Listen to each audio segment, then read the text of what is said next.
नमस्कार दोस्तों, आपके अपने YouTube चैनल स्वदेश एकेडमी के इस ऑनलाइन मंच पर संवैधानिक विकास की यात्रा में मैं अंबुज आज पुनः मिल रहा हूं। कल हम लोगों ने भारत शासन अधिनियम की चर्चा शुरू की थी।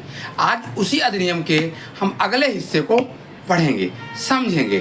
जो यह अधिनियम बना, एक जो भारत के संविधान के पहले मिनी संविधान कहा जाता है, तो आपके दिमाग में जाएगा कि मिनी संविधान ही क्यों कहा गया, क्योंकि इसमें 321 धाराएं थीं और 10 अनुसूचियां थी। कितनी धाराएं थी?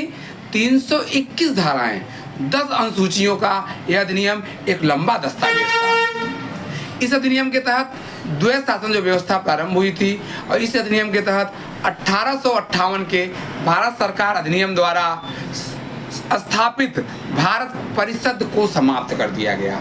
इस अधिनियम के द्वारा जो 1858 में भारत शासन अधिनियम के तहत जो एक शासन व्यवस्था स्थापित की गई, जिसे हम लोग कहते थे भारत सरकार अधिनियम, उसको समाप्त कर दिया गया। और इसी अधिनियम के तहत आपका एक देश जो आपके पड़ोस में मिलता है, जिसको हम लोग बर्मा कहते हैं, म्यांमार कहते हैं, क्या कहते हैं, बर्मा या म्यांमार, उसको अलग कर दिया गया।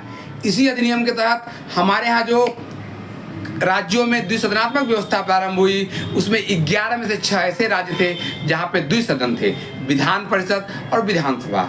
11 में कितने राज्यों में द्विसदनात्मक व्यवस्था प्रारंभ हुई? 6 राज्यों में। कितने राज्यों में? 6 राज्यों में। बंगाल एक राज्य था, बम्बई एक राज्य था, मद्रास एक राज्य था, बिहार एक राज्य था, आसाम एक राज्य था और 6वां राज्य आपका था, जिसे आज हम लोग उत्तर प्रदेश कहते हैं, लेकिन उस समय उसका नाम संयुक्त प्रांत हुआ करता था। क्या नाम हुआ करता था? संयुक्त प्रांत। यानी इन राज्यों में द्विसदनीय व्यवस्था की शुरुआत हुई और भारत में 2 नए प्रांतों का गठन हुआ। एक का नाम उड़ीसा रखा गया और एक का नाम सिंध रखा गया। तो भारत शासन अधिनियम की कहानी में आज तक यहीं, कल मुलाकात होगी अगले एक्ट में, अगली कहानी में। नमस्कार।